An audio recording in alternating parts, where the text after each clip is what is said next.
Alors quand on monte du hameçon numéro 14, il est bon de mettre une bille de 3. Quand on monte du 16, on met une bille de 2,5. Quand on monte du 18, on met une bille de 2. Ça, c'est la règle générale, mais on peut faire des intermédiaires avec une bille de 8, de comme on veut. Moi, personnellement, je monte rarement au-delà de la bille de 3. Voilà. Allez, on va faire la nerf universelle, la noire à cul rouge. Bon, là, pour ça, il faut une bille. Là, j'ai mis un hameçon 14, un peu longueur normale, et j'ai mis une bille blanche. Bon, la bille blanche, elle a un trou correct, donc elle se bloque bien à l'œillet, ça suffit. Bon, là, je vais accrocher les cercles, donc je pars de là, peu importe, on va accrocher les cercles. Alors, on accroche les cercles toujours entre deux fils de montage, parce que entre le fil et l'hameçon, ça ne tient pas toujours. Alors, quelques cercles. Pas trop long. Pas trop long. Positionnez bien sur le dessus. Hop. Bien sur le dessus. Pas plus loin que la courbure. Celui-là, il est parti trop loin. On va l'enlever. Là, les cercles, ils sont un petit peu trop longs. On va les raccourcir. Voilà. Là, c'est mieux. C'est plus raisonnable. Bon, là, je vais venir jusque presque la bille. Tous ces excédents et je vais faire un nœud pour pouvoir tourner facilement avec le Globrite rouge ou orangé. Ça fait faire une manœuvre, mais ça facilite le travail.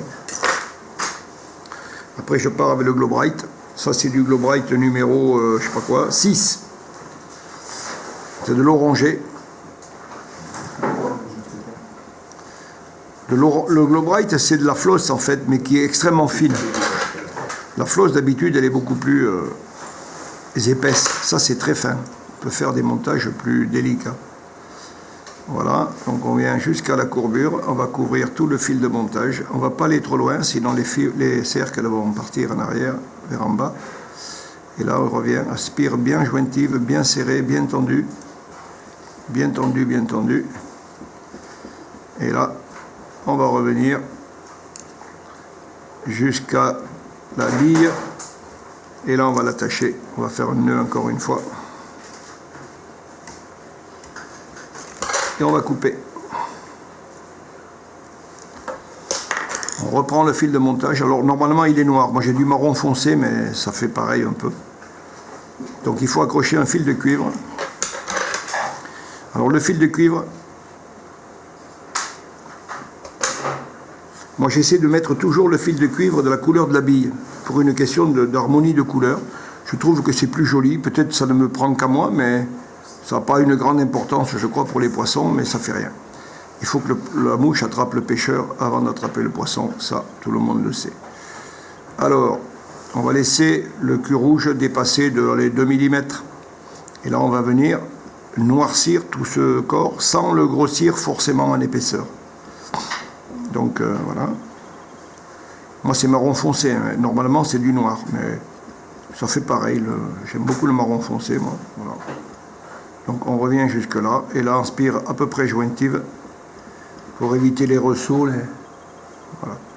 Pour éviter les ressauts, les machins comme ça, on va essayer d'être propre dans le montage. Voilà. On vient jusqu'à la bille. Là on laisse un petit creux, mais c'est bien parce on va pouvoir enrouler le dubbing après. Là, on va venir cercler la partie noire avec le fil de cuivre. Alors, on fait 2-3 spires, hein, ça suffit. Là, il y en a déjà 2. Là, il y en a 3, ça suffit. Voilà. Bon, le cuivre, là, il sert aussi à lester un peu, quoi. Un petit peu. Voilà. Le cuivre est coincé. On va le couper en tournant. Voilà. Et là, je vais accrocher un peu de dubbing. Alors, du dubbing avec des poils pas trop courts parce que on va après les bourrifer pour simuler un peu les pattes. Alors, on n'en met pas beaucoup hein, non plus. Hein. C'est vraiment pas beaucoup, c'est pour boucher la petite gorge là qui s'est faite derrière la bille. On le serre pas trop autour du fil pour pouvoir justement l'ébouriffer. Et là, on va venir l'un sur l'autre. Hein. On superpose les spires là et on va venir coincer le fil entre le dubin et la bille. On fait un nœud. On va être généreux, on va mettre un deuxième. Voilà. On va couper le fil de montage et on va ébouriffer un peu ce dubin là pour simuler les pattes, simuler je sais pas quoi, quelque chose là. Bon, les très longs, il ne faut pas les laisser trop longs, hein, c'est pas la peine non plus, hein, c'est pas une girafe. Hein. Voilà. Donc voilà. On a une nerf qui est très très prenante en début de saison, même tout au long de la saison. Cette nerf, voilà, elle marche bien. Alors quand on... Voilà.